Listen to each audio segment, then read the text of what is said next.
am Sergeant Major Alis Khan, 117th Cadian Line Regiment, 3rd Siege Company. Clearance: Obsidian Red. Authorization of this recording was not granted. I am transmitting because someone must know what happened in the pits beneath Anaxius IV, even if the world is already lost. We arrived at the drop zone at 0430 local time. Dawn never comes to Anaxius IV. The sky is a permanent sheet of rust-coloured smog, glowing only when the forge furnaces flare from beneath the clouds. The air tasted like scorched metal and chemical ash, thick enough to grind against the teeth. Even inside rebreathers, we could taste the rot. Our orders were simple. Too simple. Investigate signal anomaly. Pit complex. 7. Confirm status of mining crew. 112 personnel unresponsive, no further detail provided. But even then, I could feel something wrong. Missions are never this quiet. Missions are never this empty. No briefing officer, no local overseers, no recovery teams, no Medicaid. Just us, 4 squads and a lieutenant who refused to look any of us in the eye. The lift shaft into the pit was a wound carved into the planet. Jagged metal teeth lined the walls like rusted ribs. The air that came up from below was colder than it should have been, unnaturally cold, like a winter wind exhaling from a tomb. As we boarded the descent platform, Trooper Holdren muttered over Vox. Feels like we're being lowered into the mouth of something hungry. No one laughed. No one even breathed to correct him. The platform shuddered, then began to descend. Steel cables creaked, lights flickered. The darkness rose to meet us. At first, there was only silence, a silence so complete it swallowed the hum of the platform motors. Then, faintly, like something far below us, came rhythmic pounding. At first, I thought it was machinery, mining equipment, hammer drills, something rational. But no machine keeps rhythm like breathing. A slow, deep in, out, out. A cycle older than any forge. It echoed up the shaft, vibrating the rails beneath our boots. I remember turning to look at my men, to reassure them, to reassure myself. But their faces were obscured behind the red lenses of their respirators. For a moment, every expression looked the same. Empty, disposable, tools for war. We are taught our flesh is meaningless. Only duty matters. But deep in that shaft I felt the weight of my own ribs. The soft, fragile organs beneath. How little it would take to change them. I pushed the thought away and focused on the descent readout. Depth: 150 meters, 200 meters, 250 meters. At 300 meters, the temperature dropped sharply. Trooper Weiss's Vox crackled. Sergeant, the walls there. I saw them. Carved into the black iron supports were symbols, not words, not mining markers. Something older. Curved lines looping into themselves. Spirals that drew the eye inward, like they wanted to pull something deeper out of you. We continued down. At 600 meters, the lights failed. No flicker, no stutter, just gone. The platform plunged into darkness so total it felt solid. A pressure on the eyes, a weight on the lungs. We activated helm lamps. Beams of white light stabbed into the dark, but the dark swallowed them, like mist swallowing torch glow. Not enough to push it back. Lieutenant Varro spoke over the Vox, voice trembling despite himself. Stay disciplined. No one breaks formation. Sergeant Khan, scout ahead when we reach bottom. Understood, I replied. But my voice did not sound like mine. It sounded far away. We reached the bottom at 750 meters. The platform ground to a halt against something soft. Trooper Lysa recoiled. Emperor's Mercy, that's not rock. I crouched, helm lamp flickering. It was meat. The floor was coated in a thin layer of fleshy membrane, stretched taut like muscle over bone. It pulsed, slow and steady, matching the rhythm we had heard during descent. In, out. In, out. Someone whispered through the Vox. Are we standing on a lung? Before I could issue an order, Private Derren vomited inside his mask. The smell filled the Vox channel. Panic started to rise. Filters to maximum, I snapped. But it was not just the sight. It was the warmth. The floor was warm, alive, a living thing, a living surface, and it was breathing beneath our feet. We swept forward, weapons drawn, and entered the main mining corridor. The walls were a tangle of metal, bone, and something that resembled cartilage. The architectural lines of the mine had been absorbed into an organic lattice, as though the pit had begun to digest the structure built into it. The deeper we went, the stronger the smell, iron and rot, like butcher's runoff baking in the sun. We found the first body at the intersection to the conveyor tunnels, or rather, what was left of one. The torso was intact, the head was intact, but the limbs were missing, not cut, not torn, simply gone, as though the body had grown without them. No blood, no gore, just smooth flesh where arms and legs should be. Trooper Vell whispered, "What could do that?" I knew the answer before I spoke. Something that knows flesh better than we do. Then we heard it. A voice, not speech, not chant. A sound like wet lungs exhaling through a hollowed throat. A shape moved in the dark, bigger than a human, limbs too long, ribs stretched outward like wings of exposed bone. Its eyes glowed faintly, not like fire, not like warp light, like embryonic tissue reflecting light inside the womb. Weiss raised his lasgun, and the figure moved, not ran, not lunged. It unfolded like it had more joints than anatomy allowed. It vanished into the dark. Our Vox channel filled with muffled breathing, not ours. Then, comms cut, signal lost channel dead. I tried to restore link to surface command, only static, no response. We were alone, trapped in the pit, miles of flesh-wrapped tunnels all around, and something down there was awake, watching, waiting, hunting. The breathing beneath our boots grew louder. In, out, in, out. Trooper Lysa whispered, "Sergeant, I don't think the pit is containing something." She turned slowly. Her voice cracked. "I think we're inside it." There is a moment in every campaign where a soldier realizes the war has changed, that the rules that once defined survival no longer apply. For us, that moment came when the pit breathed. The floor pulsed again beneath our boots, the membrane swelling and contracting like muscle flexed beneath skin. The warm, wet air gusted from deeper tunnels ahead. It carried with it the scent of rot and copper, and something else, a sweetness that did not belong underground. The kind of sweetness that clings to blood, left too long in the heat. Private Derren was still choking inside his mask, making wet, gagging noises with every breath. Trooper Weiss pounded him between the shoulders, but it was no use. Panic was already growing in the squad, an infection that spreads faster than any plague. Lieutenant Varro keyed the Vox, his voice flat and controlled, in the way only a man gripped by fear tries to sound. "Squads remain in formation. Khan, re-establish comms relay with the surface, now." I tried again. Signal pulsed, static swelled and collapsed. Nothing. I switched channels. Encrypted, wideband, distress burst, nothing. Only one sound remained on the Vox frequencies, the slow, wet breathing that came from nowhere and everywhere, like something was listening, like something was mimicking us. We advanced deeper. The corridor split into 3 passages, each one shaped wrong. The walls were too smooth, the curves too organic, like the tunnels had been grown, not carved. Under helm lamps, their surfaces glistened as though coated in a thin film of mucus. Trooper Lysa whispered, "Sarge, this wasn't made by tools." No one answered. We all knew. Miners didn't do this. Men didn't do this. Something alive had shaped this place, something that understood flesh more intimately than a surgeon's scalpel, something with patience, something with hunger. At the first junction, we found the remains of a work crew's gear. Picks, power drills, autocutters, all rusted, not from time, but from corrosion, as if bathed in acids.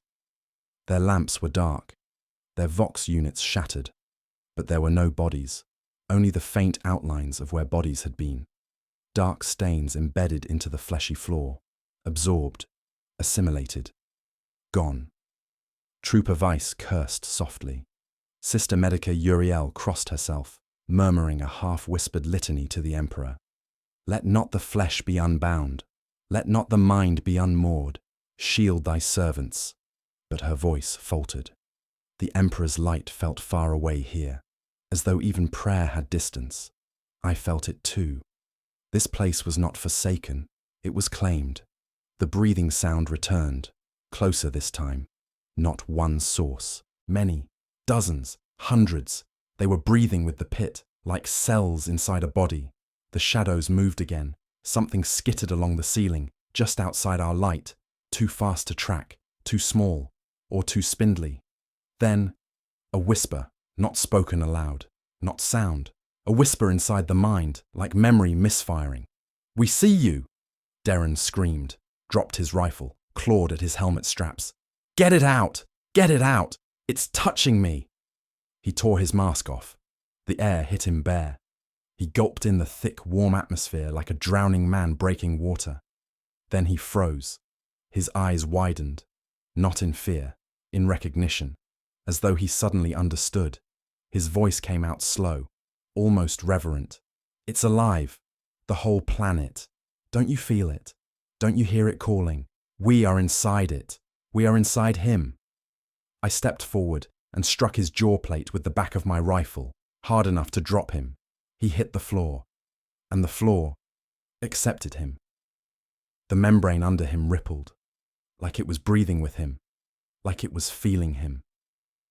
We dragged him back, boots slipping on warm, living tissue. Lieutenant Varro's voice was raw. "No one removes helmets. No one speaks without Helmvox authorization. Khan, front, move." We moved. But every step felt like we were walking deeper into a throat. The tunnel widened into a foundry gallery. Once, this had been a processing chamber, ore conveyors, furnace vents, and sorting arrays.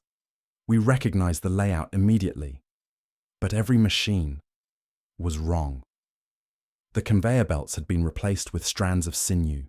The furnace mouths pulsed like gaping throats. Pipes once used for coolant, now pulsed with thick red liquid. The entire foundry had been reshaped into an organ. And at its center, the missing miner, or what had once been a miner.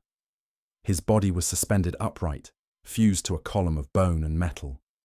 His chest had been cut open, not surgically, but functionally. His ribs had unfolded outward like wings. His lungs were visible, and they were moving, not breathing oxygen, breathing the pit. Weiss retched. Uriel sobbed. The lieutenant whispered, "Emperor, forgive us." The miner's head twitched. His eyes opened. We all froze. His throat worked. His jaw moved. His voice was wet and bubbling. "He lives inside us." Trooper Lysa fired. A clean, disciplined last shot, right between the eyes. The head snapped back, but the lungs kept breathing, even without a mind to command them. The whole chamber inhaled. In, out, in, out. The lights flickered, and something answered the breath. From somewhere deeper, a groan, a rumble, a sound like meat being stirred. Trooper Weiss whispered, "We need to leave." But the tunnel behind us was already closing. The membrane walls folded inward like muscle contracting. We were being drawn forward, herded, guided. The pit wasn't trapping us by accident. It was digesting us. We moved into the only passage still, open. The air grew hotter, moist, like the inside of lungs. The whispering returned. "We see you. We smell you. You are made for us." I gripped my laser gun until the polymer handle creaked. We came to a narrow platform overlooking a yawning drop, a chasm filled with pulsing flesh that disappeared into blackness below, and across that abyss, a figure stood, tall, gaunt, human-shaped, but wrong. Skin stretched too thin over the bones, ribs like slats of iron, arms too long, ending in fingers that dragged the ground. The head tilted, bird-like, observing us with no eyes. It spoke, not aloud, not through Vox, directly into us. "Welcome home." Every helm lamp flickered. The chamber exhaled. The floor shuddered. The figure stepped toward us and vanished, not into the dark, into the walls. The flesh swallowed it. The lieutenant broke. "Run! Run!" We turned and realized one member of the squad was missing. Trooper Lysa. Gone. No scream, no struggle, just gone. As though the flesh had blinked her out of existence. The breathing quickened, no longer calm, now eager. In, out, in, out. Not one pit breathing now, thousands. We were not alone, we were surrounded, and the pit was hungry. There is a rule in close quarters combat that every guardsman learns early. If you cannot see the enemy can already see you. In the pits, that rule felt insufficient. It wasn't that the enemy saw us, it knew us, knew our footsteps, our breathing, the weight of our weapons, the sound of our thoughts grinding against terror. It tracked us the way a predator tracks the pulse of prey, by feeling it. The corridor we ran through tightened around us, the walls pulsing in slow, sickening rhythm. Under the glare of our helm lamps, I saw veins, thick and ropey, running along the floor, throbbing as though pumping blood. Some branched into smaller vessels. Some disappeared into the meat beneath our boots. The walls were alive. No longer metaphor. Fact. We were inside a body, not a metaphor. A structure of flesh and bone fused with rusted industrial metal. A mind that had stopped extracting ore and started extracting organism. And we were now inside it.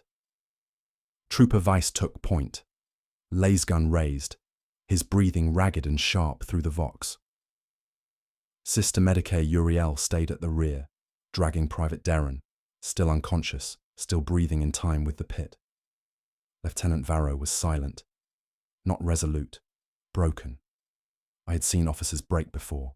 Some weep, some panic, some rage. Varro hollowed, emotion gone, eyes empty, moving purely by training, like a corpse guided by routine memory. We continued forward because there was nowhere else to go. Behind us, the tunnel we came from pulsed shut, fusing closed like scar tissue forming over a wound. We were being directed, not chased, not herded, escorted. The tunnel opened into a massive chamber.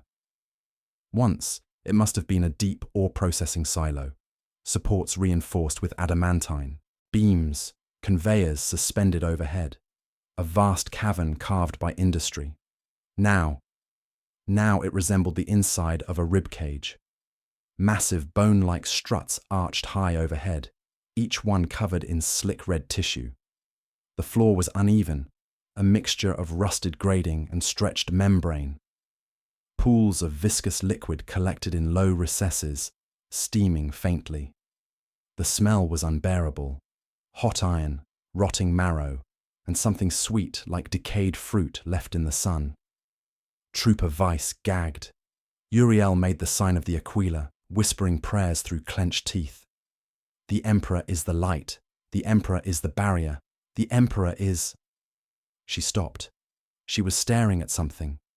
So were we. At the center of the chamber, a machine, or what had once been a machine. Its metal frame twisted into organic shape. Iron rods fused into bone. Cabling replaced by tendons. Piston housings grown full of thick, pulsing tissue. The engine-like core throbbed like a beating heart, fluid pumping in rhythmic surges.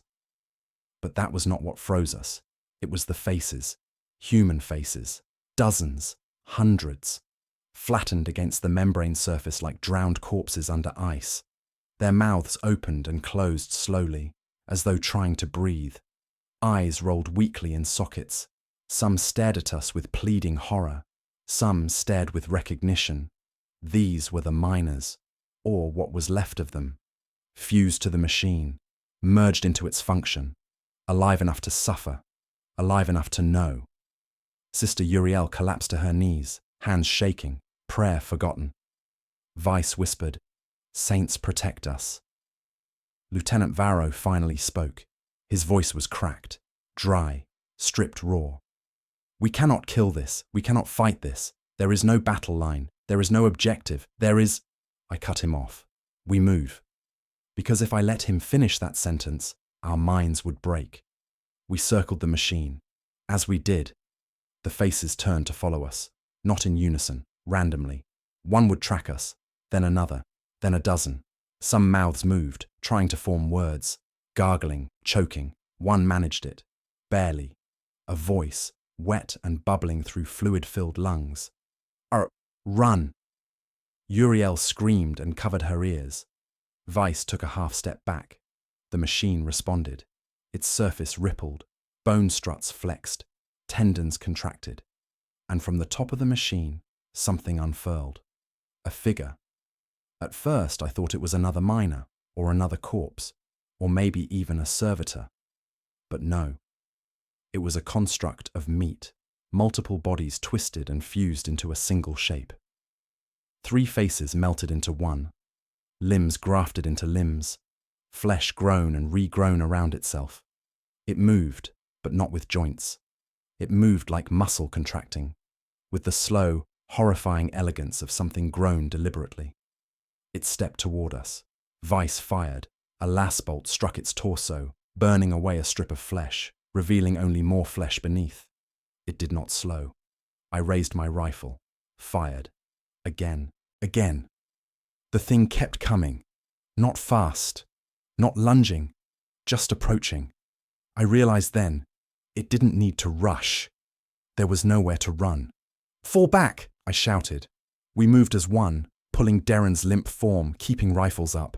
The creature advanced steadily, pace unchanging. The machine behind it throbbed harder, heartbeat accelerating. The entire chamber began to pulse in time with it. In, out, in, out.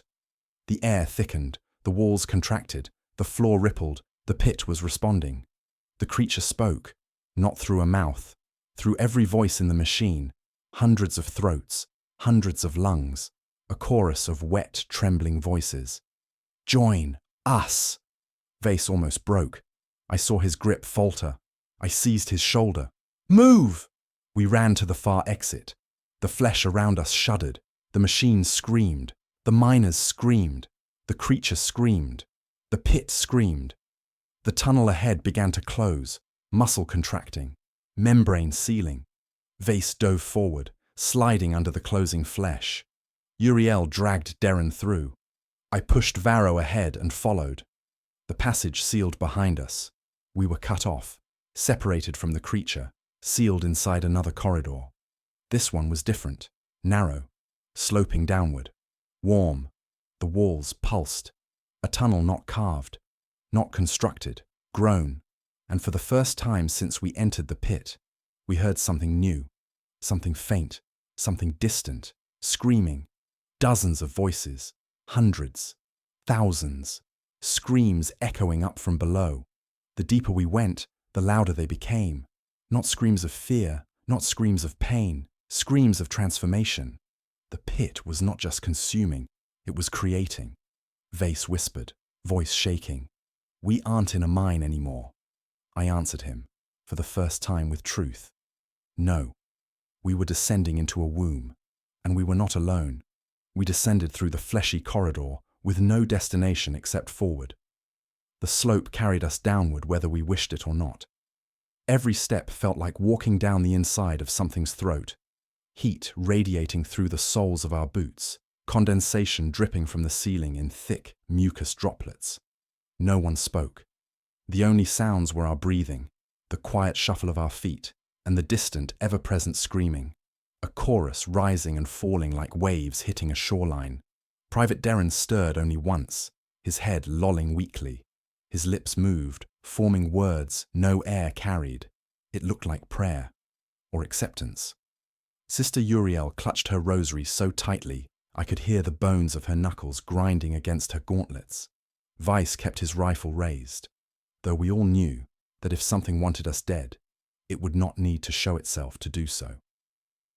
Lieutenant Varro walked ahead of me. He had not spoken since the Chamber of Faces. But his shoulders no longer shook. He had passed through shock and fear. Now he was numb. That terrified me more than any mutation in the dark. A man who has stopped fearing has stopped fighting. The corridor widened. The heat lessened. The air took on a new texture, dry but carrying a faint copper tang. The screams grew clearer, not echoes anymore. Voices, human voices. We emerged into a circular chamber, a cathedral, not by imperial hands but by something that understood worship in a language older and more primal. The walls of the chamber formed arching patterns, bone curves meeting in rib-like vaults overhead. The floor was smooth flesh stone, polished like marble. It was warm, too warm, and at the centre, the congregation. Dozens of miners knelt in concentric circles. Their bodies were changed, not grotesquely, not yet, but subtly wrong. Skin too smooth, joints too flexible, eyes slightly too wide, reflecting the ambient glow of pulsing veins embedded in the chamber walls. They were chanting, softly, breaths synchronized. In, we, come, from, flesh, to, flesh. The rhythm matched the pit's breathing. But the worst part, they were smiling. Soft, serene smiles. The smiles of those who have found purpose. Sister Uriel stepped forward involuntarily. No, this is wrong. They're still human. These are not beyond saving. Sergeant.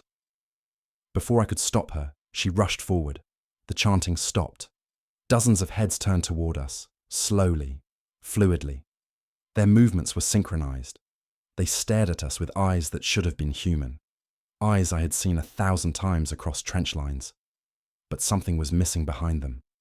No depth, no doubt, no self. Vase hissed into the vox. Do we fire? No, I whispered, because they were not attacking. Not yet. One of the miners stood. His skin was pale and translucent, veins visible beneath like delicate blue vines. His bones seemed too long. His fingers, 3 joints too many, rested calmly at his sides. When he spoke, his voice was gentle. We were afraid once, like you. His words did not echo off the chamber walls, because the chamber absorbed sound. He stepped closer. No sudden movement, no aggression, just invitation. The flesh of this world was always awake. We only learned how to listen. Uriel shook her head violently, backing away. You're being manipulated. You're being twisted. Your bodies. Your souls. The man smiled. We are not being twisted. We are being returned. He raised his arm. The skin of his palm parted, not torn, not ruptured, opened like an eyelid, revealing a ring of small writhing cilia beneath. Sister Uriel screamed. Weiss raised his rifle. The miner did not flinch. You still believe you are separate from the flesh that holds you. His head tilted, bird-like, not human. The voices of the congregation rose again in whisper song. 1. Flesh. Many. Forms. Lieutenant Varro took a step forward. His voice was quiet, almost reverent. Tell me what you are. The miner smiled wider, far too wide. We are becoming what we always were. I grabbed Varro's shoulder. Snap out of it. He turned to me. His eyes were wet, not with fear, with longing. Alis, what if they're right? No. The word tore out of me. No, Lieutenant. They are gone. Whatever they were is gone. You have to. A sound cut me off. A sound I will remember even in death. Creaking, bone bending, flesh splitting. But not in agony. In joy. The congregation was changing. Spines elongating. Ribs expanding. Skin parting cleanly, like fruits splitting open along natural seams. They were opening themselves to something. Something unseen. Something entering. Weiss fired first. A clean shot. A body dropped, but did not bleed. The flesh simply closed around the burn, sealed like wax near flame. The chamber responded. The walls tightened. The floor pulsed. The air thickened to syrup. Uriel screamed prayers through sobs. Weiss swept fire in controlled bursts. Darren was awake now, smiling with the congregation, and Lieutenant Varro was walking toward them. Not dragged, not coerced, choosing. His voice was soft. I see it now. I tackled him. We hit the ground hard. The air tremored. The chamber reverberated. Something vast was approaching, not physically, through the flesh. The congregation raised their arms, not to fight, but to welcome. A pressure filled my skull. Not words, understanding, a ritual, not to summon, to merge, to erase the boundary between human and the pit, to dissolve identity into the collective flesh, to become one body, one mind, one God. I grabbed Vase by the collar. We move, now. We dragged Varro. Uriel grabbed Darren. Darren laughed, a wet, gurgling laugh that didn't belong to him. The congregation rose. Their movement was synchronized. They began to advance, not running, walking, certain of inevitability. The chamber walls convulsed. A new passage opened, not ahead, below. The floor split, revealing a downward chute of slick muscle and bone. A tunnel grown for us, a path deeper. Vase looked at me, horror swallowing his discipline. Sergeant, this is a trap. Yes, I said, but the only way out is down. We jumped. The flesh closed above us. Darkness swallowed us whole. The slide felt endless. We fell through a slick, living tunnel, bone ridges and muscle fibers rushing past in blurred streaks of red and black. The descent wasn't fast. It was controlled. Like the pit wanted us intact, wanted us unbroken, at least for now. The tunnel constricted around us at intervals, slowing our fall, guiding it. Vice tried to brace his boots, but the surface gave under him like wet tissue. His hands left smears of dark red across the walls. Sister Uriel's screams echoed between us, swallowed almost instantly by the corridor. Lieutenant Varro didn't scream. He let the slide carry him like a man already dead. Darren, half conscious, half something else, laughed softly, breathless. It's calling. Calling. Don't you hear it? Then we dropped into silence. Not stopped. Placed. The tunnel released us into a circular chamber, the floor slick and ribbed, like the inside of a creature's mouth. The air was humid and warm, coating our skin in a thin film of organic moisture that steamed in our helmet lamps. I pushed myself to my feet. The chamber was impossible to describe in Imperial architectural terms. No angles, no straight lines. The walls curved inward and outward at irregular intervals, like we were inside a giant organ suspended in tension. Veins thicker than my arm pulsed with slow, heavy rhythm. The chamber felt aware of us. Vase whispered, "It's listening." Uriel clutched her rosary. "Shepherd us, O Emperor. Shield our minds. Shield our flesh." But her voice trembled. Even prayer felt heard. Then came the whisper, not aloud, inside. A voice like memory, like thought, like a parent speaking gently to a child. "Do not be afraid." Sister Uriel gasped and covered her ears, though sound was not the medium. "We have always been here." I swallowed. No, no, no. Because I recognized that tone, not an alien invader, not a warp-born demon, a comforting voice, a voice that mimicked familiarity, a voice that wanted to be trusted. Darren smiled, his eyes unfocused. "It speaks in the shape of what we need to hear." Uriel seized him by the collar. "Darren! Darren, look at me! Who is speaking to you? What is it?" He blinked slowly. His pupils were dilated so wide I could barely see the iris.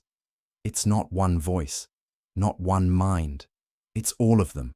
Everyone who ever died down here. Everyone who ever lived down here."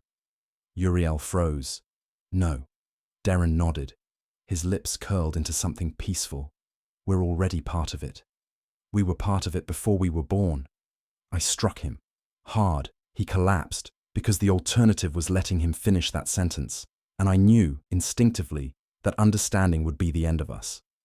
Vice was pacing, laser gun up, eyes wild. "Sarge, this is a psyker event. It's warp influence. It's trying to break us. We need to..." He didn't finish. Something moved in the walls. No, through them. A ripple. Like something large was swimming in the muscle beyond the surface. We froze. Every rifle pointed at the same spot. The wall pulsed outward. A shape pressed against it from the other side. A handprint. 5 fingers. Human proportion. Then another. Then another. Then a face, pressed like wax beneath glass. Its mouth stretched open in a silent scream. Uriel sobbed. Vase fired. Red last light flared across the chamber. The wall recoiled, flesh contracting in pain.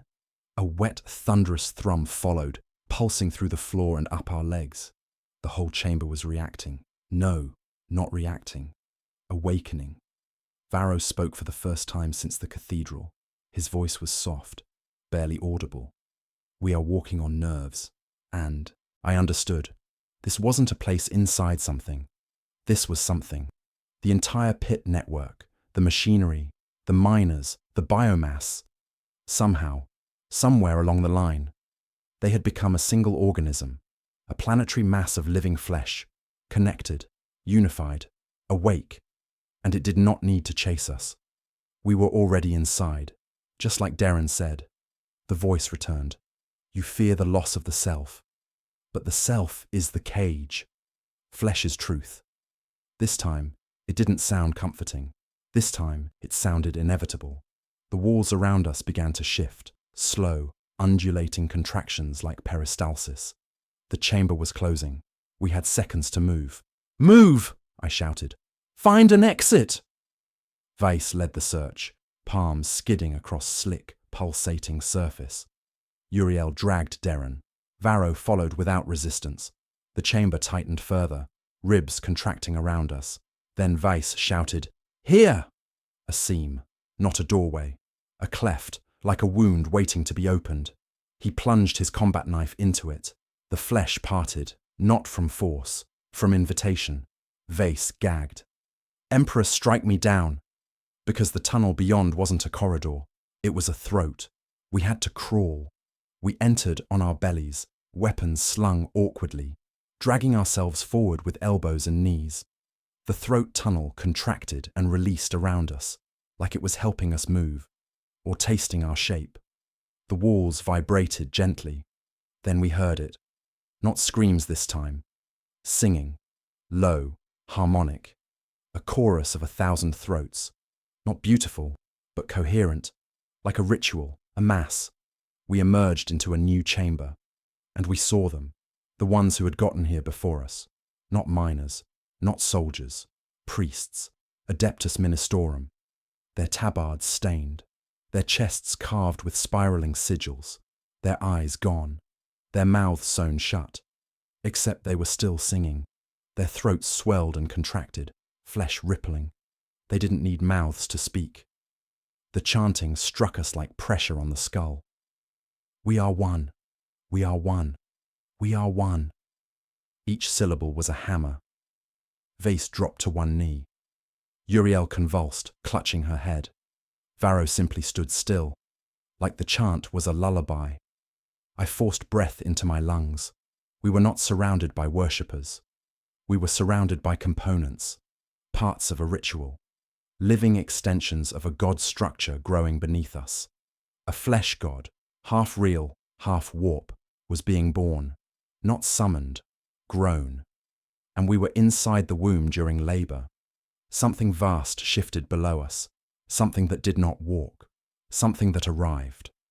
Darren lifted his head. His voice was not his. He is awake. The chamber breathed, and the flesh god spoke back. Welcome, Aelus Khan. It already knew my name. When it spoke my name, I felt every nerve in my body seize, not because of pain, but because I recognized the voice, not the words, not the tone, the intimacy, like a hand pressing gently against the inside of my skull, like something had been waiting for me. Sister Uriel was the first to collapse. Her legs folded beneath her. Her rosary slipped from her fingers, clattering onto the wet, pulsing floor. She choked on a sound, part prayer, part sob. Weiss grabbed his helmet, trying to shut out a voice that came from inside him. Lieutenant Varro didn't move, didn't even blink, as though the voice was the one thing he'd been waiting his entire life to hear. Darren was smiling again. I swallowed hard and stared into the chamber, searching for the source of the voice. There was no physical speaker, no figure, no face or shape. The walls, the floor, the air, everything vibrated. The entire chamber was the voice. The pit was not speaking through something. The pit was speaking. Light pulsed through the veins in the walls, deep red, like blood illuminated from behind. The chanting priests swayed in time with the heartbeat rhythm of the chamber. Their throats worked. Their mouths were still sewn shut, but their voices rose in a perfect harmonic swell. One flesh, one form, one will. The light brightened. The floor shifted. No, that wasn't right. It grew. Flesh rising, folding, layering like clay sculpted by unseen hands. Struts of bone curved, locking into place. Tissue stretched, stitched, sealed. Muscle fiber wove itself like rope. It wasn't growing randomly. It was constructing, building, forming something that resembled a body. A torso first, then shoulders, then a neck, then a head. The face was not human. No race, no species, no recognizable biology. A smooth, eyeless surface. A mouth that stretched too wide. No nostrils, no ears. But it looked at us. I felt it, like gravity, like inevitability. A presence that had been here far longer than any Imperial dig team. Older than the mines, older than the planet's recorded habitation. Lieutenant Varro took one step forward. The flesh god took one step toward him. A perfect mirror. Vase grabbed him. "Lieutenant! No!" Varro turned, slowly. Tears streaked his face inside the helm mask. "Don't you see, Vice? Don't you feel it? This is what humanity has been starving for. To be free of the burden of self. To finally belong." I stepped forward. "Varro, listen to me." He didn't. He looked through me. "You don't have to fight anymore, Alis. Not pain, not duty, not fear. Here, we are not alone. We are not weak. We are..." I hit him, hard. Blunt force across the side of his helmet. He went down like a prayer unanswered.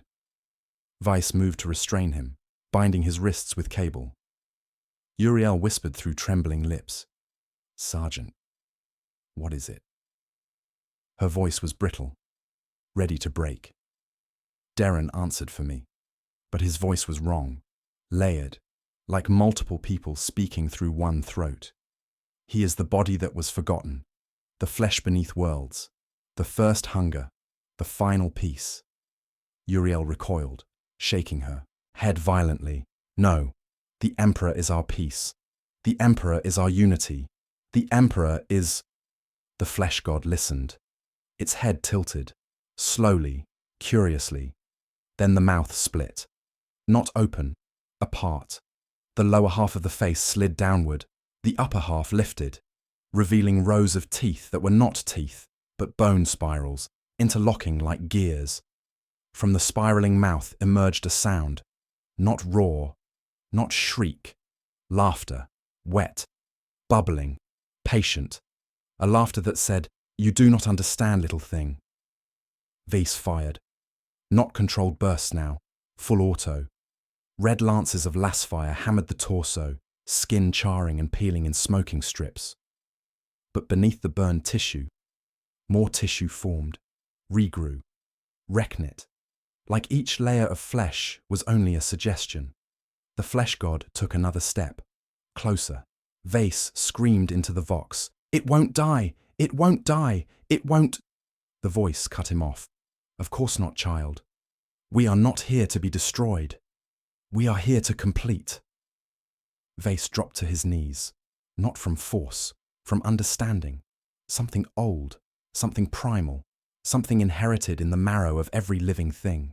The terror of being absorbed, not killed, not consumed, dissolved, no self, no name, no memory, just endless, shared flesh. Uriel screamed. Varro wept. Vase broke. Only I remained standing. Not because I was strong, because I was furious. I raised my rifle. And the flesh god stopped moving. It watched me, not with eyes, with attention. You still believe you are separate. You still believe you are one. You will learn. The chamber shook. The walls convulsed. The priests raised their arms. The flesh god began to advance again. And I did the only thing I could. I grabbed Vice by the collar and ran.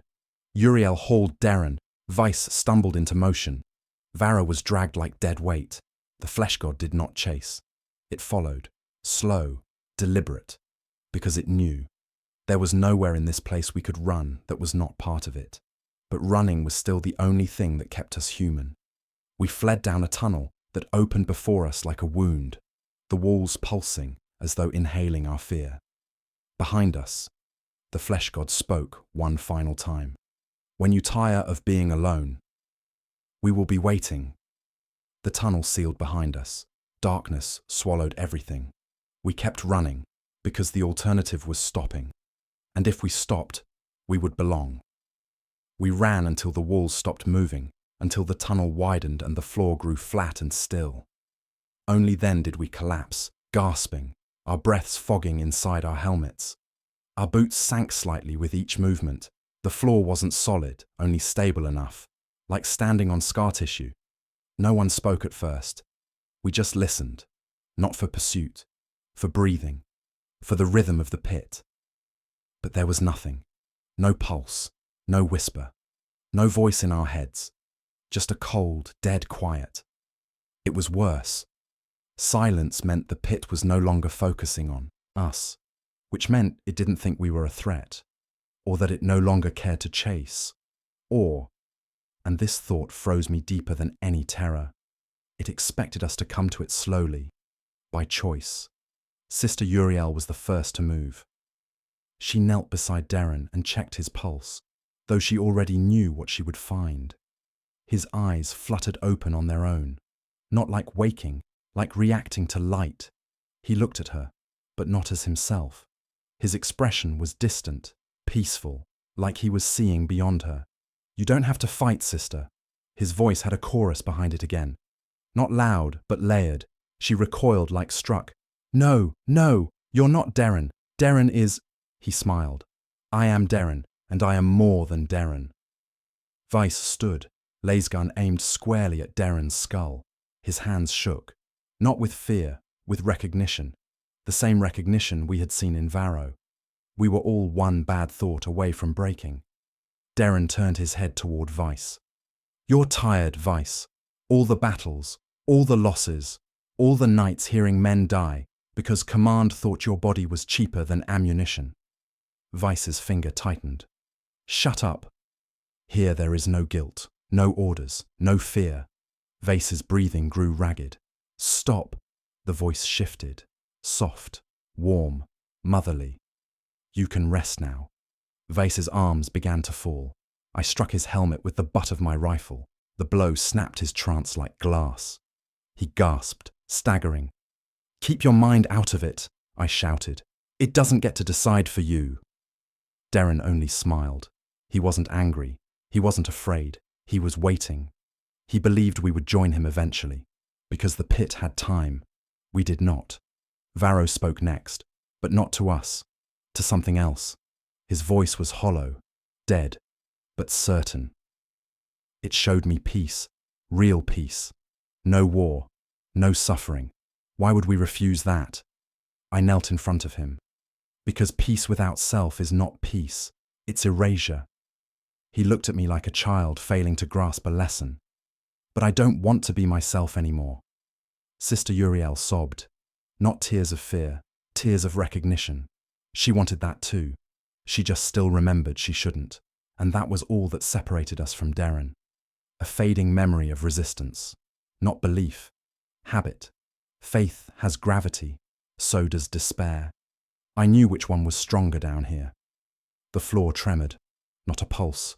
A shockwave. Dust, no, skin flakes, drifted from the ceiling. Veins in the walls bulged briefly, then dimmed. Something had shifted in the deep. Something massive. Something awakening. Darren inhaled sharply, like he had felt a breeze no one else could. He is expanding. Uriel trembled. What does that mean? Darren blinked. Not like a human blink, like a membrane sliding over the eye. The flesh god is not bound to the pit. The pit was only the incubation. Now he reaches into the warp. And the warp reaches back. Vase swore under his breath. The thing's a psyker, a warp conduit, a demon engine of meat and bone. Not demon, Darren corrected, with pride. Precursor. The chamber darkened. Not loss of light, loss of reality definition. Edges blurred, depth warped, like the air itself was stretching. This was not just flesh. This was warp space intruding into matter.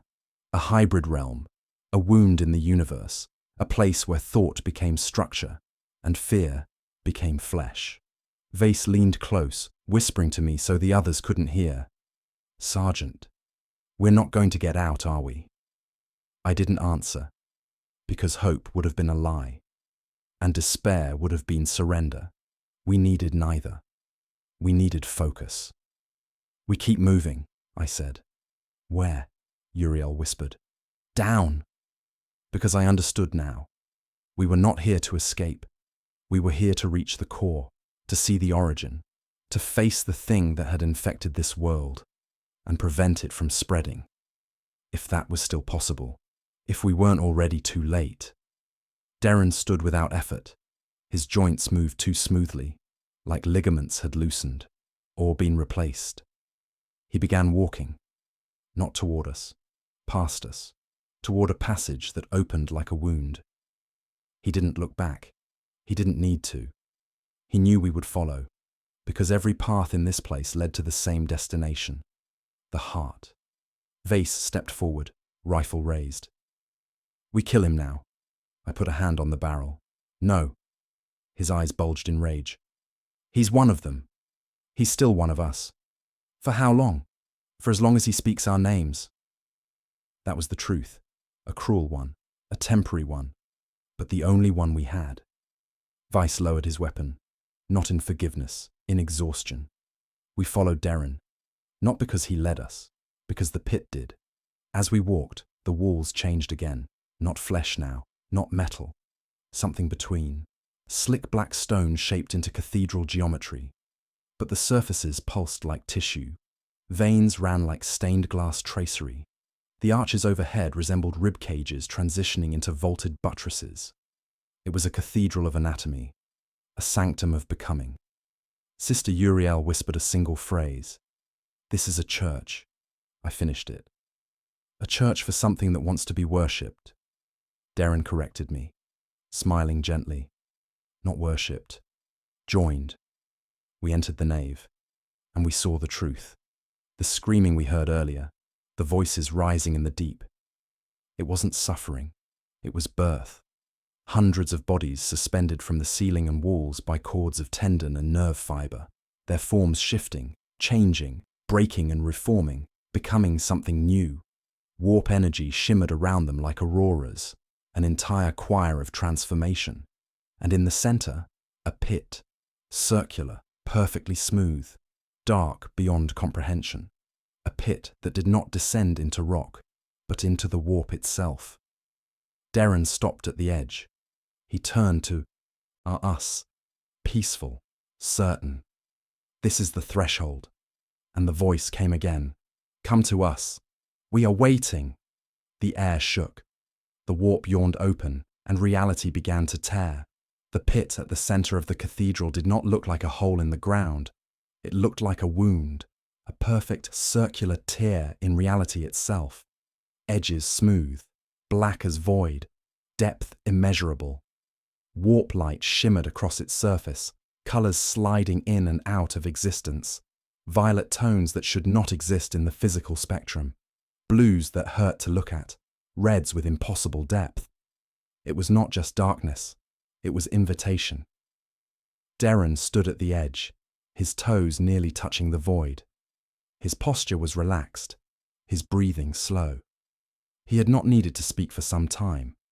The flesh god spoke through him now. Sister Uriel grabbed him and pulled him back, but her hand slipped. Not because Darren resisted, because the structure of his body was shifting. Her fingers slid across flesh that was no longer textured like human skin. Smooth, warm, pliant, changing. She stumbled back, suppressing a scream.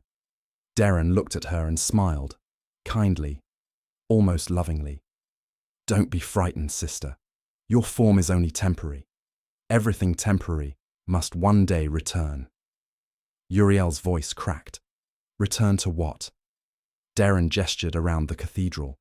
Not to the bodies, not to the pit, to the air, to the walls, to the void beneath the world. To the origin.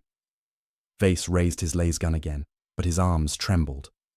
This time, not with doubt, with grief. "Darren, I shared trenches with you. I watched you drag wounded men out of fire. I watched you fight for us. Where did you go?" Darren blinked once, and for a moment, a fraction of a heartbeat, I saw him, the real him, eyes wide and terrified, trapped inside himself. Then it passed. The pit pulsed, the air thickened, and Darren's voice returned to that impossible calm. "I didn't go anywhere. I simply stopped pretending we were alone." Vice fired, this time directly at the head. The blast scorched flesh, skin peeled, bones smoked. But the wound did not bleed. It reconfigured. Tissue knit itself from beneath, not healing, reforming. Darren did not fall. He did not flinch. He only looked sad. "You are still thinking in endings. There are no endings. There is only change." Vice staggered backward. His courage did not break. His hope did. The flesh around the cathedral stirred, not violently, expectantly, as though the entire chamber were waiting for something. The chanting of the suspended priests continued, rhythmic and steady. One will, one flesh, one becoming. Lieutenant Varro knelt, not from weakness, from choice. He placed his palms flat against the warm living ground. "I understand now." Uriel shook her head violently. No, Varro, don't." But Varro raised his gaze, and his eyes were peaceful. "The Emperor teaches us unity of mankind, that we are one body. That division is sin. That isolation is torment." He looked at me. His voice did not shake. "What is the flesh god but the purest form of that truth?" My fists clenched, not in anger, in fear, because part of me agreed, and that part was growing louder. I grabbed Varro by the shoulder. "I need you to remember who you are." He did not pull away. He simply smiled. "I remember exactly who I am." Then the floor opened. Not like a trapdoor, like lips parting. A wide ring of flesh and bone split open beneath Varro, exposing a shaft of muscle that thrummed with pulse and wet heat. Varro did not fall. He stepped into it. His body slowly sank. The flesh took him. Vice lunged forward. "Varro, no!" He reached only empty air. Varro was gone. The shaft sealed. No blood, no tear, no scar, as though he had never existed. Uriel collapsed, clutching her temples. "Sergeant, if we stay here any longer, we will want that." She wasn't wrong. I could feel it, in my teeth, in my bones, in the marrow. The pit was whispering, not as words now, as hunger, as relief, as inevitability. The part of every human that is tired, tired of holding the line, tired of suffering, tired of pain. The flesh god did not promise pleasure, did not promise ecstasy. It promised something infinitely more seductive, an end to self. The ground trembled again. But not like before, not like movement, like heartbeat, slow, heavy, ancient. The warp light from the pit surged upward, flooding the chamber in raw psychic radiance. The suspended figures began to sway, limbs elongating, features dissolving into smooth flesh. Their bodies were no longer changing. They were dissolving into a collective mass. The flesh god was not growing stronger. It was forming. For the first time in this hell, I understood the scale. This was not a localized anomaly, not a cult creation, not a warp tear. This was a biological god form, an organism growing across time and dimension. Something older than the Imperium, older than chaos, older than humanity's recorded history. Something that predated language, predated bones, predated separation of cells, a hunger older than identity, and it was awakening. "You need to get up," I told Uriel. She didn't move. Vase helped her, not gently, not kindly, desperately, because there was no time left. The warp vortex in the pit expanded. A sound, low, resonant, impossibly deep, began to rise, not in the air, in our blood. Our bones humiliated, our teeth ached. The sound was not meant for ears, it was meant for flesh. Darren stepped to the pit again. He spread his arms. His voice was soft, reverent. "Witness rebirth." The shadows inside the vortex twisted, coalesced, forming something. Not shape, not body. Intention. The flesh god was not coming. It was arriving, and we were standing at its cradle. I grabbed Vase. "We move, now." He nodded. Uriel stumbled to her feet. Darren watched us go, still smiling, as though he pitied us, as though he already knew our future. We ran, into the dark, into whatever came next, because the alternative was surrender, and surrender meant becoming part of it. We fled from the cathedral of becoming with no direction, only away from the pit. But direction is meaningless in a living structure. Every corridor curved, every chamber pulsed, every surface responded to our steps, our breath, our heartbeat. We were not escaping, we were being drawn deeper. The tunnel we followed narrowed, ribs of cartilage arching around us like the inside of a cage.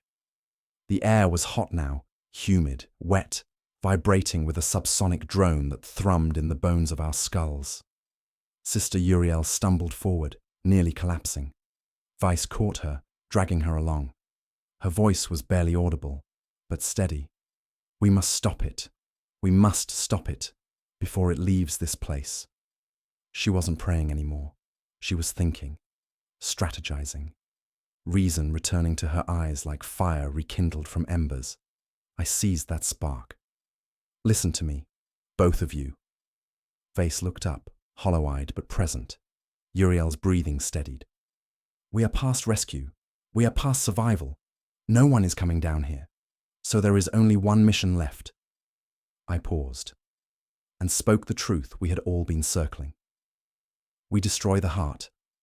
Neither questioned what that meant. Not how, not where, not why.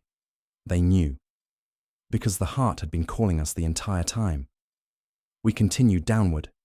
The tunnel shifted underfoot, not collapsing, changing. The floor hardened, the heat intensified. The walls grew coarse, dense, almost mineral. We were descending again towards something deep, something central, something ancient.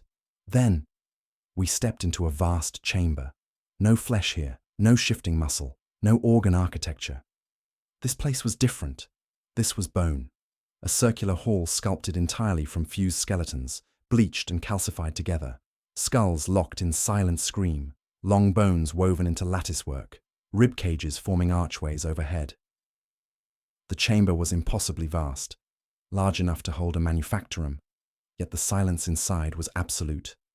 No pulse, no whisper, no breath. Vase whispered, "This is old." Uriel nodded, voice trembling. This was here before the miners, before the colony, before the Imperium. We were no longer in the pit. We were in the seed, the origin chamber, the place where the flesh god was first born, not summoned, not created, awakened. At the center of the chamber stood a pillar. No, not a pillar, a core, a vertical column of flesh and bone intertwined, rotating slowly, like muscle twisting around a spine.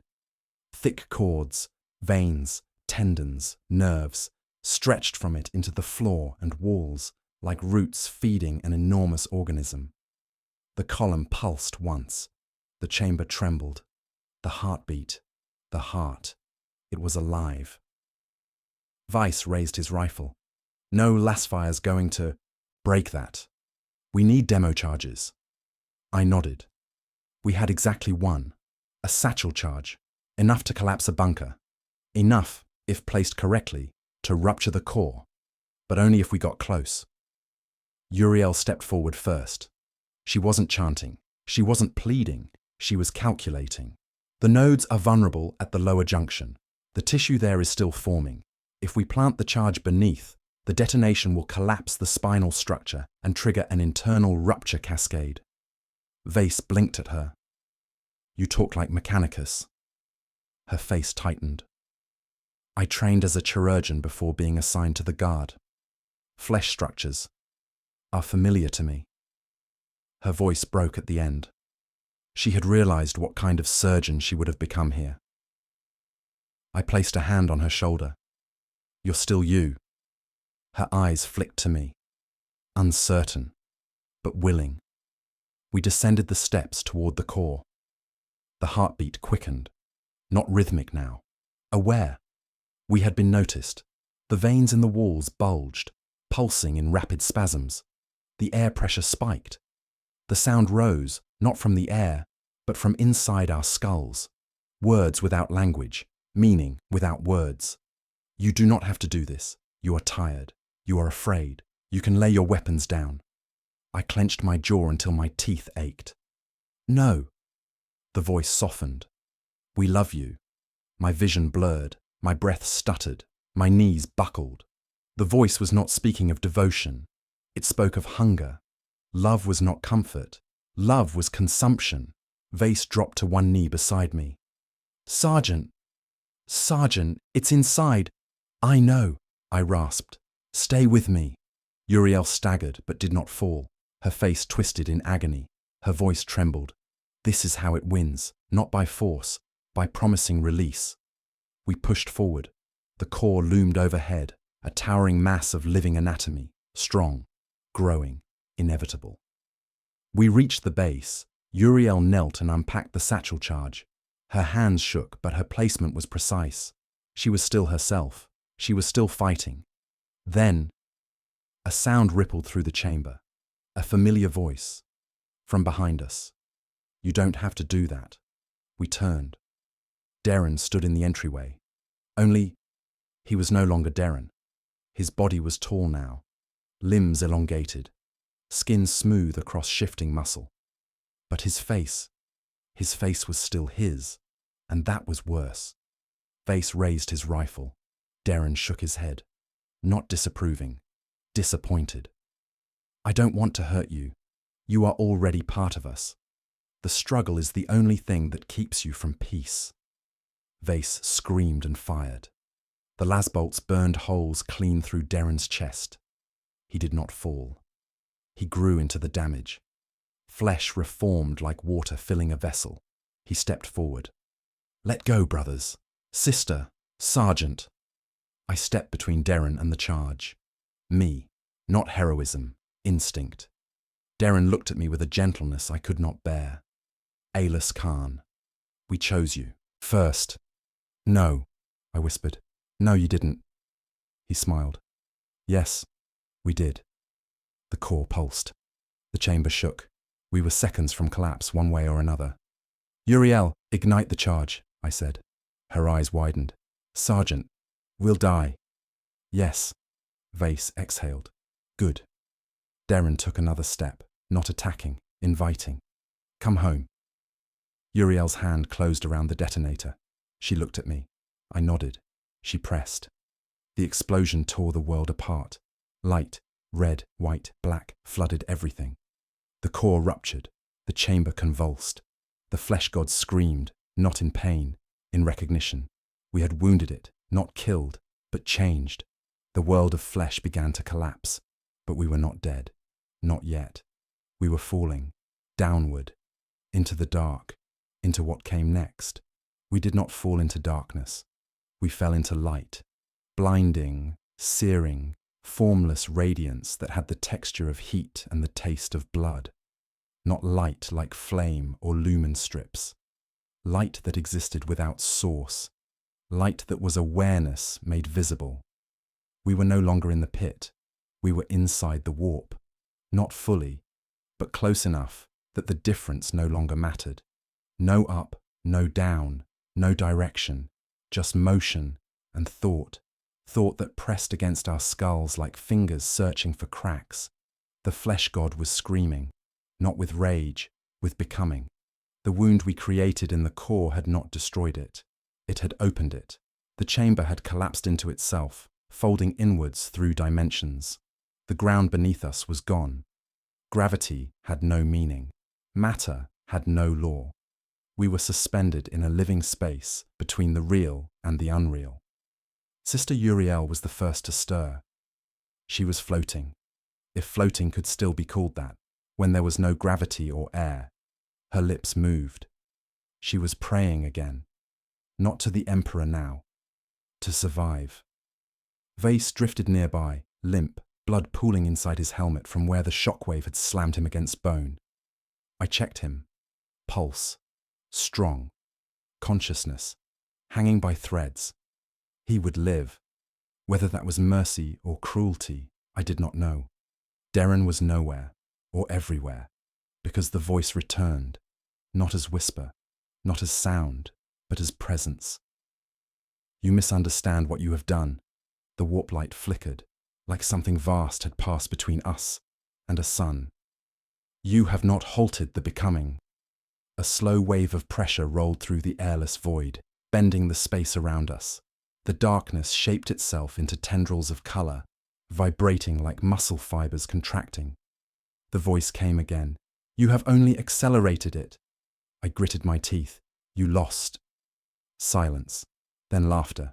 Not mocking, not cruel, pitying. We do not lose. We change. The void shifted. Shapes formed. Not solid, not whole. Glimpses. A battlefield of white ash.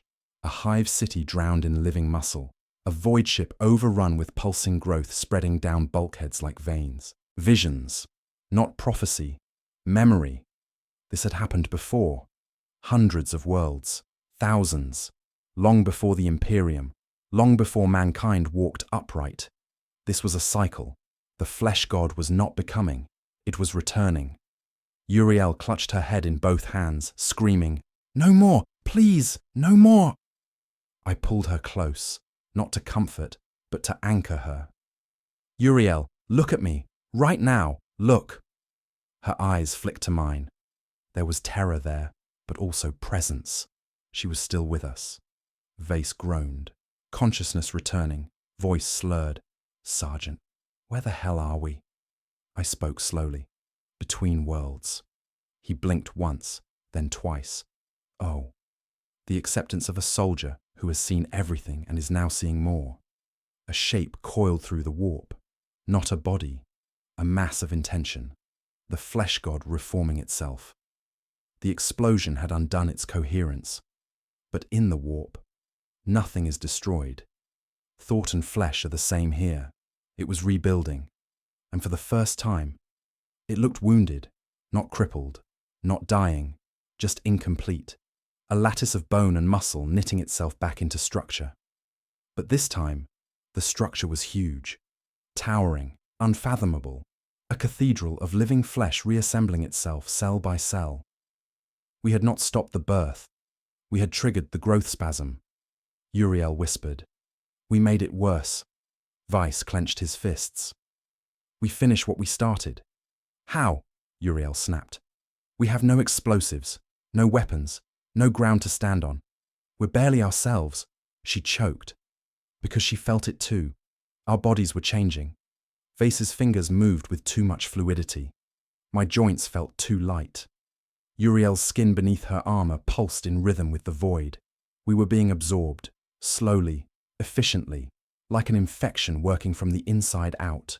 The flesh god did not need to persuade us now. It simply needed to wait. Darren's voice returned. Not angry, not triumphant, soft, patient. You are tired, Aelus. You have carried the dead of 100 worlds. You have watched brothers fall. You have buried friends. Why carry that alone any longer? I felt my grip falter. I felt the exhaustion in my bones, the weight of years of war, of blood, of orders, of meaninglessness. He continued. Let us carry it with you. Let us carry you. Lay down your name. Lay down yourself. Be held. Be home. I did not look at the others. I looked into the void, into the forming God, into the memory of Darren's eyes before they changed, and I spoke, quiet, not defiant, not strong, just true. We are already dead. The warp trembled, not in anger, in acknowledgement. Yes, we were. I continued, but we choose the manner of our ending. Uriel's grip tightened on my sleeve. Weiss steadied his stance. We were not choosing victory. We were choosing refusal. The one thing the flesh god could not assimilate. The one truth older than hunger. No. We formed a triangle, around each other. Not ritual, not formation, just human proximity. The flesh god spoke again. This time, it did not sound calm. Alis Khan, do not waste what you were given. I smiled, not in triumph, in grief. I already did. We moved, not toward escape, not toward salvation, toward the center of the forming God mass, toward the core of its consciousness. If we could disrupt the lattice, not break it, confuse it, force the warp form into contradiction, we might collapse its coherence, or we might dissolve instantly. The difference was irrelevant. We advanced. The flesh god surged. The warp howled. The universe thinned. The final confrontation had begun. There are battles fought with rifles and trenches. Battles fought with tanks and void ships. Battles fought with prayers and banners raised against the inevitable. And then there are battles where the enemy is inside you, where the battlefield is the mind, the flesh, the self. This was that kind of battle. Weiss, Uriel, and I moved across the forming mass of the flesh god, our boots sinking into warm, pliant matter. The surface was neither floor nor flesh. It shifted underfoot, responding to each step like something half awake and aware of our movement. The air was thick with warp vapor, shimmering as if underwater. Gravity worked sometimes. Time felt stretched thin, moments dragging or collapsing at random, like someone was breathing too close to reality. The flesh god was not fully formed yet, not cohesive. That was our only advantage. It had shape, but no identity. Mass, but no focus. Thought, but no singular thread. It was becoming, and becoming is vulnerability. Uriel stumbled, one hand clutching her abdomen. I caught her as she sagged. Her skin beneath her armor was wrong. Soft, warm, subtly pulsing. Weiss saw it too. His voice cracked. Sergeant, we don't have much time. Uriel looked up at me.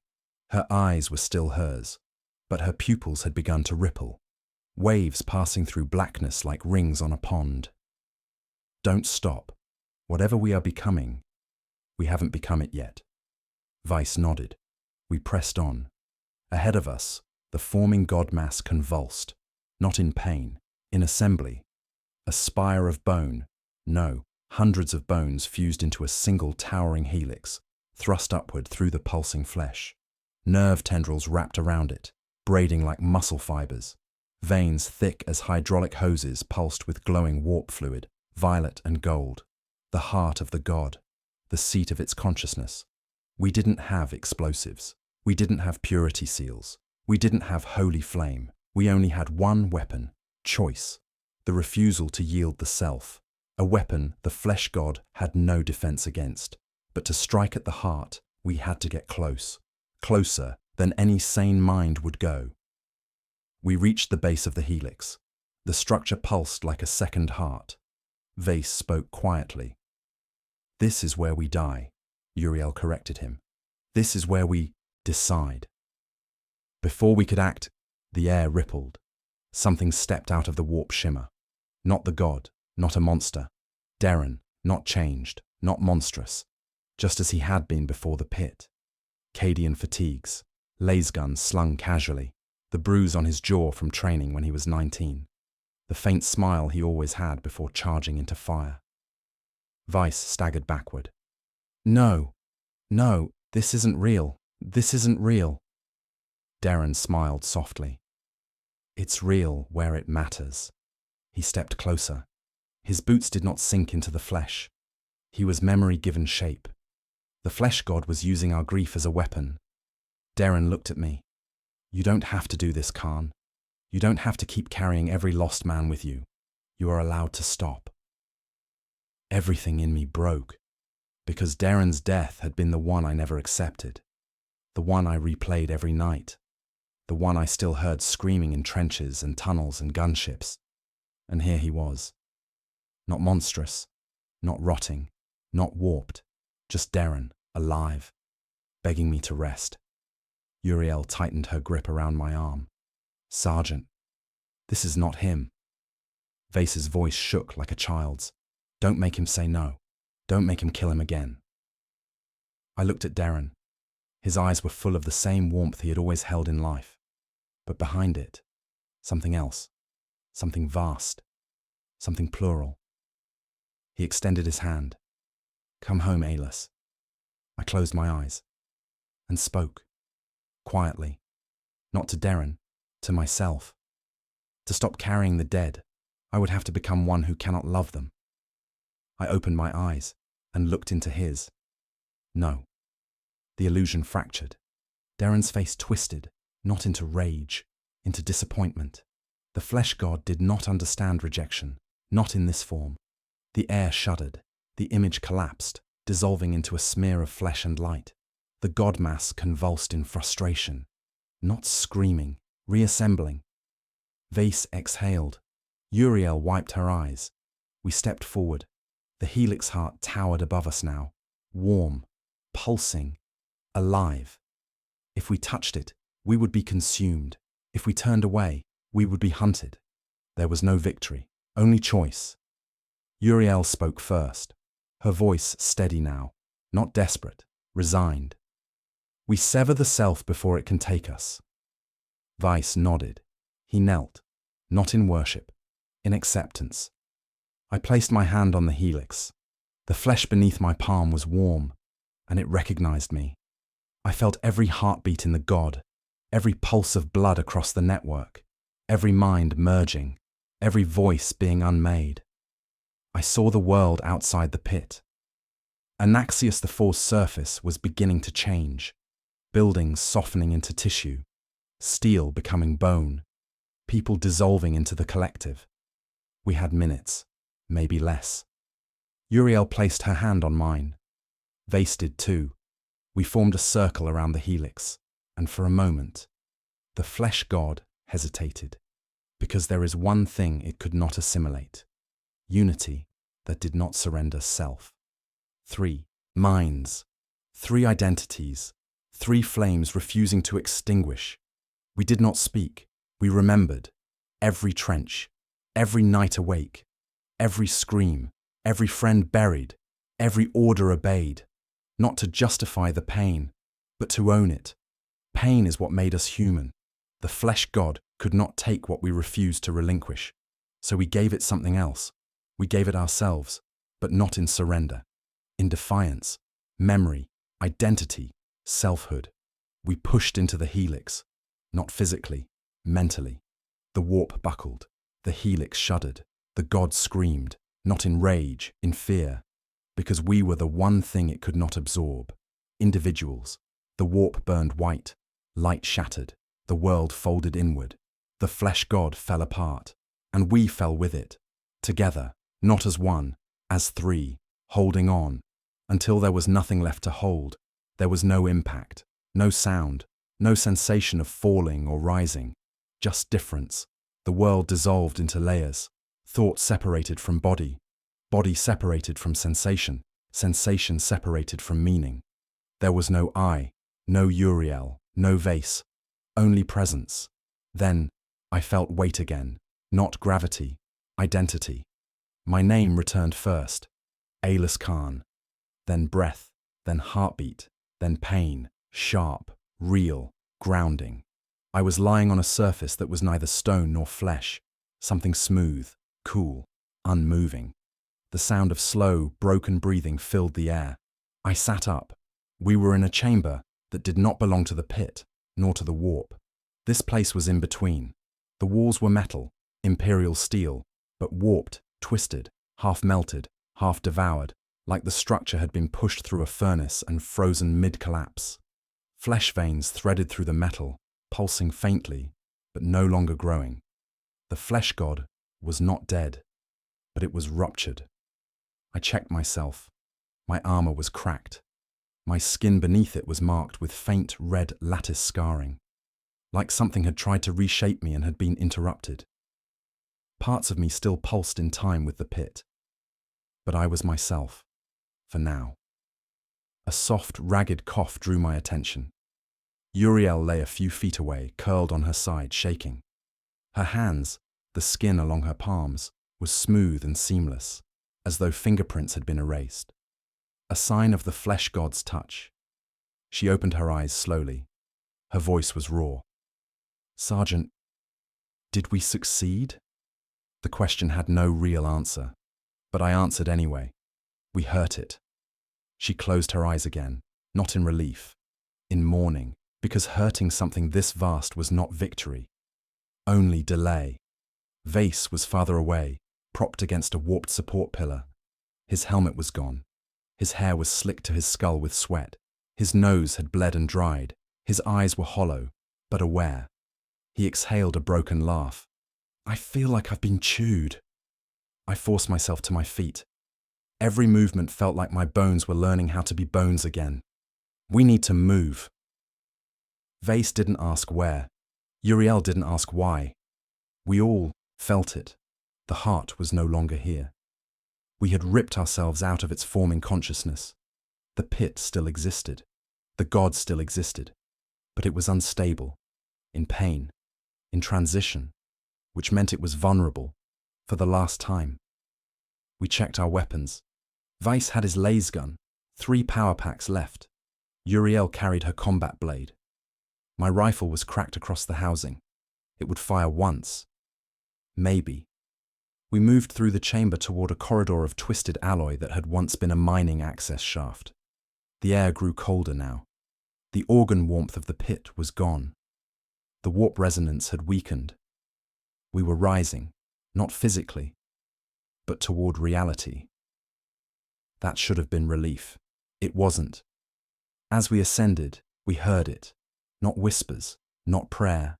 Sobbing. Humans sobbing. Weak, broken, exhausted. We came upon a room that must once have been an elevator control deck. The terminals were coated in dried, flaking matter. The floor was cracked. The ceiling bulged strangely, like something enormous had once pressed through it. And there, slumped against a console, a single miner, alive, barely. His body was wasted, bones sharp beneath translucent skin. His eyes were sunken, his breathing shallow. But he was himself. He saw us, flinched, tried to speak. No sound came out. Uriel knelt beside him, checking his vitals.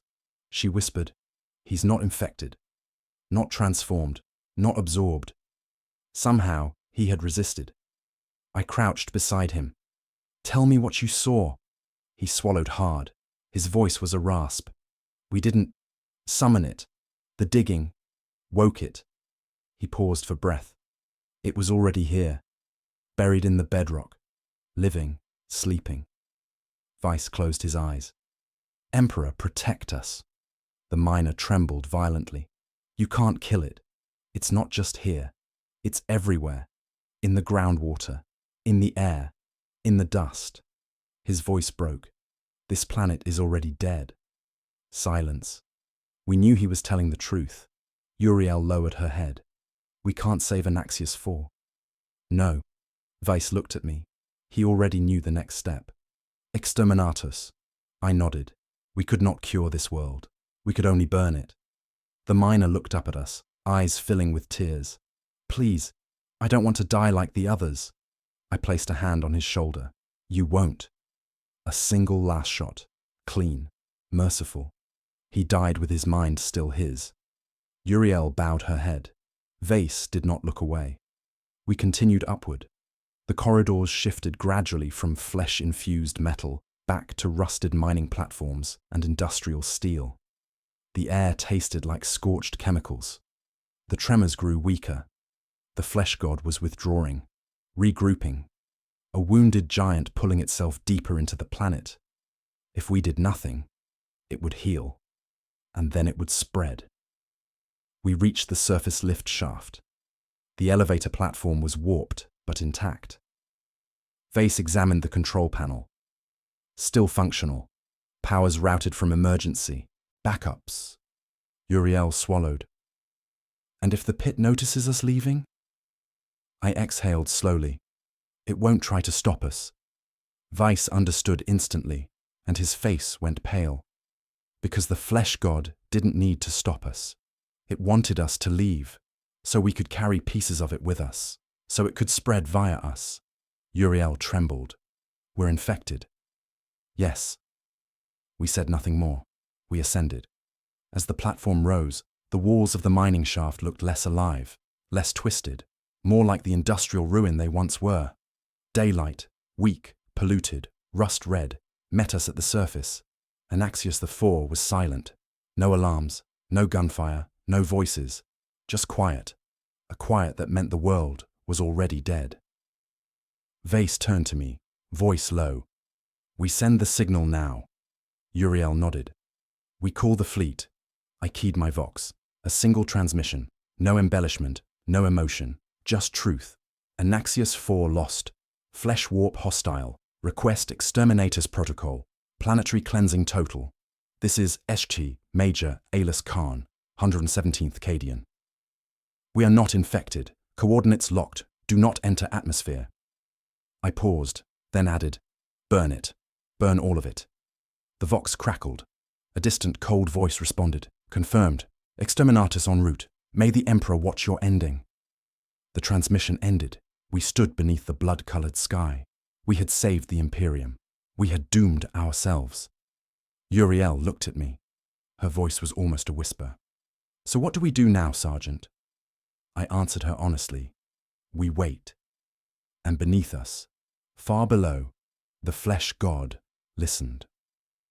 We did not wait long. The sky above Anaxius IV began to change within hours of the transmission. The rust-red haze parted, not by weather or wind, but by something vast entering high orbit. Even through the smog, we could see it, a silhouette against the broken sun, an Imperial Retribution-class battleship. No banners, no honor chant, no thunder of engines meant for atmospheric descent. A ship of execution, not salvation. Vase watched it through the cracked visor of his helmet. He didn't speak. He didn't need to. We all knew what came next. Exterminatus is not a strike, not a bomb, not a single glorious act. It is erasure, the death of a world. Uriel lowered herself to sit among the broken ferrocrete rubble. Her breathing was thin. Her skin had taken on a pale translucence, as if the blood beneath was pulling away from the surface. She was changing, and so was I. Vice paced in a slow circle, breathing hard. His fingers twitched in rhythmic pulses, movements too smooth now, too efficient. He knew it too. The infection was not in our flesh. It was in our pattern. The flesh god did not transmit like disease. It transmitted like understanding. It had shown us something no human should see, something no human mind was built to contain. We had carried that insight back to the surface. We were the vector. Uriel's voice broke the silence. Do you think they believed us? I nodded. High Command does not question exterminatus requests. Vase gave a dry, broken laugh. Not because they trust us, because worlds are easier to lose than wars. He was right.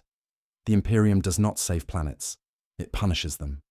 We made camp beside the abandoned vehicle depot, not because it provided safety, there was none, but because routine was the only thing that still felt like ours. We stripped our gear, cleaned weapons out of instinct, a ritual older than memory. Uriel bound a gash on her arm, though the wound had already begun to seal with unnatural smoothness. Vice sharpened his combat knife, though the blade would never be used in battle again. I just sat, listening. The ground beneath us was quiet now, not dead, resting. The flesh god had withdrawn, coiled deep beneath the crust, recovering, rebuilding, learning. We had not killed it. We had not even wounded its will. We had only forced it to sleep, and sleep is not defeat. The sky brightened with artificial fire. The battleship was aligning, dictating orbit, opening launch bays, charging bombardment reactors. You do not hear Exterminatus begin. You feel it, pressure in the skull, teeth aching, air growing dry, the atmosphere itself preparing to burn. Uriel closed her eyes and began to speak a prayer, not the long, florid litanies of the ecclesiarchy, a simple one a child might whisper before sleep. Emperor, guard my soul, that it may return to your light and not to the dark between. Vice bowed his head. I did not, because I did not know where my soul now was. I only knew where it had been and what it had seen. The first lance strike came from above, a column of white fire, silent at this distance. It hit the planet's crust like a needle puncturing skin. The ground shook, not violently, delicately. The second strike came moments later, then the third. Dozens, hundreds, not explosions, incisions. The ship was injecting virus bombs, atmospheric catalysts, plasma scour charges, preparing the world for burning. Vase exhaled. So that's it then. Uriel looked at me. Sergeant, do we wait for it? Or do we end it ourselves? Her hand hovered near her sidearm. Vase's hand hovered near his knife. Both of them were waiting for me to choose. Both trusted me still, even now, even as our bodies betrayed us, even as our names weakened. I looked down at my own hands. The veins beneath my skin were faintly glowing. Not bright, just enough to signal the change. We did not have days. We had hours, maybe less. There was no escaping the planet, no outrunning the transformation, no salvation, only closure. We wait, I said. They both nodded. Not in relief, in acceptance. The sky was now a full blaze. The upper atmosphere had ignited. Clouds were burning. Rains of metal falling from the heavens. The air turning to plasma where the bombardment struck. And through all of it, the ground trembled. The world was awakening again. The flesh god knew what was coming, but it did not panic. It did not resist. It listened. And then something terrible happened. The pit did not scream. We did. Not aloud, inside, pressure, surge, resonance, as if the flesh god was pushing one final truth into us. A last message, a final imprint. We are not one world. We are not one body. We are seed, Uriel gasped. No, no, no, no. There are more. There were always more. This was just... Vase whispered the end of her sentence. A nursery. The firestorm descended. Wind turned to flame. Stone turned to glass. The horizon became a wall of incandescent white. Uriel took my hand. Vase took my shoulder. We stood together as the world began to die. No fear, no regret, only knowing. We had not stopped the flesh god. We had only announced it to the galaxy. The fire reached us. Heat without pain, light without sound. A white so absolute that it erased form, and then erased self. For a moment, I thought that was the end. A clean end. A soldier's end. But before the light took me, I heard it. Rest now, Aelus Khan. Your flesh will remember us. And I understood the truth. We had not died. We had begun. I expected death to be silence, an ending, a final cease of thought, of pain, of memory. But death was sound, a deep, resonant hum, not external, not heard through ears, but vibrating through marrow, as if bone itself were an instrument. At first, I thought it was the flesh god speaking again. But no. This sound was mechanical, rigid, structured, an imperial signal beacon. Reality returned slowly. Color first, then heat, then breath. I lay on my back staring up at a ceiling of scorched steel plating. Not sky, not flesh, not the warp. Aboard a ship, aboard an imperial cruiser. My vision blurred as I pushed myself upright. Muscles screamed. Skin felt too tight. Bones felt too light. A medical bay, but almost empty. Monitors unplugged. Lights flickering. The taste of coolant in the air. A woman in white stood over me. Robes of the Medicae Corps. Sleeves stained with antiseptic. Her face was pale. Her eyes hollow. She did not smile when she saw me wake. She flinched, like she was looking at something that should not be alive. You survived. Her tone was not relief. It was accusation. My voice rasped from a throat that felt scraped raw. How long? She checked a data sheet, hands shaking imperceptibly. 17 hours since surface sterilization bombardment. The planet is gone. Atmosphere vaporized. Crust destabilized. There is nothing left to retrieve. I closed my eyes. Vase, Uriel, gone. I had no memory of escaping the firestorm, no memory of transmission clearance, no memory of being lifted into the void. The flesh god had let me leave. The flesh god had sent me. The Medici continued, not looking at me directly. They found you on an observation promontory near the western pits, standing, breathing, no burns, no radiation damage, no organ failure. She swallowed hard. That should be impossible. I flexed my hands. Under the skin, the vein lines pulsed softly, barely visible, but there, the pattern. The mark of the flesh god. No pain, no weakness, just presence. I whispered, were there others? She shook her head immediately. No. No survivors, no bodies, nothing but vitrified stone and bioash. Silence, a heavy, suffocating silence. The Medici took a half step back. High Command wants your debriefing, immediately. They requested you be moved to the primary Vox Theatre. Requested, not ordered. They already knew there was something wrong with me. I slid off the cot. My boots found the floor. My legs steadied instantly. I was stronger than I should be, faster, more coordinated. My blood was not pumping with adrenaline. It was calm, controlled, purposeful. The flesh god was not dead. It lived in me, but I was still myself, for now. They escorted me through the ship, 2 armsmen with las carbines at low ready, not aimed directly, but never relaxing. The corridors were quiet. Crew avoided us. Eyes lingered. Whispers followed. The survivor is contaminated. The survivor shouldn't exist. The survivor is wrong. We entered the Vox Theatre.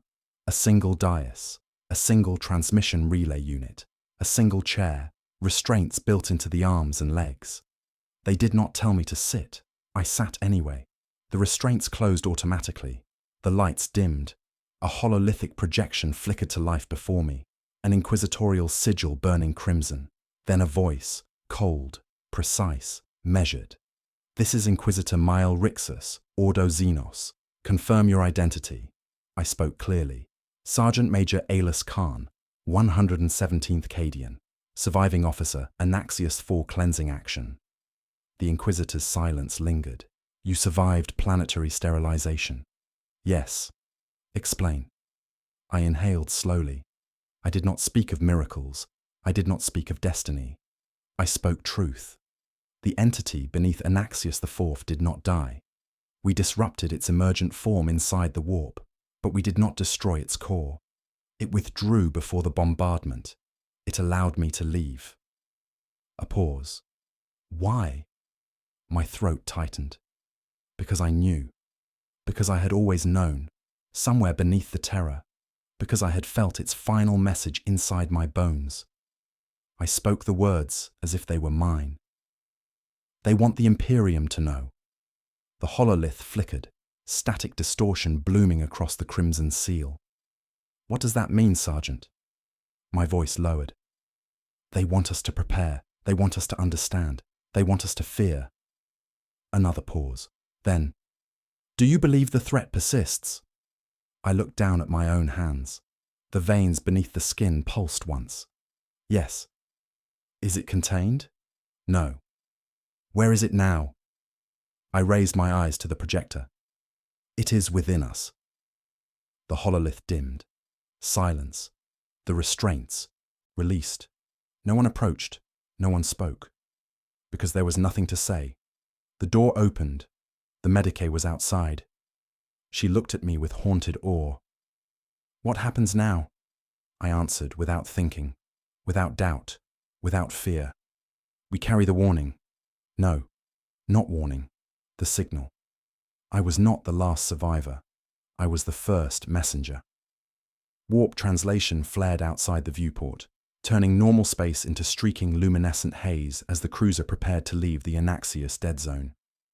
The engines rumbled, deep and solemn, like a cathedral organ mourning its congregation. I stood alone in the observation deck. No guards now. No restraints. Just distance. The stars were cold and innumerable. To most, they represented hope, destiny, the promise of humanity's endless expansion. To me, they were soil, waiting to be seeded. Footsteps approached behind me. Vices, Uriels, except it wasn't them, just memory. Echoes, ghosts. The ship was quiet, the quiet of controlled fear. A cough broke the silence. The Medicae from earlier, her posture stiff, hands clasped behind her back to hide trembling. I received orders. She hesitated. You are to be transferred to inquisitorial custody at the Carax Holding Bastion, the execution prison, not for criminals, for anomalies. I nodded. She didn't leave. She swallowed hard. Do you feel different? The honesty in her question surprised me. Not clinical curiosity, not fear, hope. She wanted me to say no. She wanted the universe to still make sense. I met her gaze and spoke gently. No one survives exterminatus unchanged. She exhaled, relief and dread tangled into one. Do you feel controlled? No. Corrupted? No. Then what do you feel? I looked back at the stars. I feel connected. She recoiled, not physically, spiritually. She understood. Connection was the first step. The Medicae whispered, Are you still yourself? I closed my eyes. Inside the darkness, I saw the cathedral of bone, the helix heart, Darren smiling with a god behind his eyes, and deep within my chest, a second heartbeat, soft, faint, growing. Yes, I said, for now. The ship shuddered as the warp engines cycled, the stars stretched. The ship was preparing to leave the system, to return to Imperial space, to carry me back to the core of mankind. The Medicae stepped closer. Her voice was small. If something stirs in you, will you fight it? I turned to her fully. Her lips parted when she saw my eyes. They glowed faintly. Not bright, just enough to show presence behind them. I don't know. She covered her mouth, not in fear, in grief. For you? No, I said. For everyone else. The ship lurched. An alarm sounded, not loud, not frantic. A simple chime. Translation complete. We were leaving the dead world behind. Anaxius IV no longer existed. Only memory. Only transmission. Only me. The Medicae stepped back and saluted, the kind of salute given to a condemned man whose fate is sealed. I did not return it, not because I no longer believed in rank, but because I no longer believed I was owed one. She left, the hatch sealed. I stood alone, watching the stars, listening to the second heartbeat growing stronger, not forcing, not consuming, waiting. The flesh god had never needed worship, never needed temples, never needed sermons. It needed only one thing: contact. Understanding spreads, understanding grows, understanding infects. I closed my eyes and heard it, the voice, not separate from me, not possessing me, part of me. We are not done. We will never be done. We are patient. We are inevitable. I opened my eyes. The galaxy awaited. So many worlds, so many trenches, so many soldiers tired and broken and waiting for release. I spoke softly. The flesh will rise again. Not as threat, not as prophecy, as certainty. And I did not speak alone. The second heartbeat answered. Yes.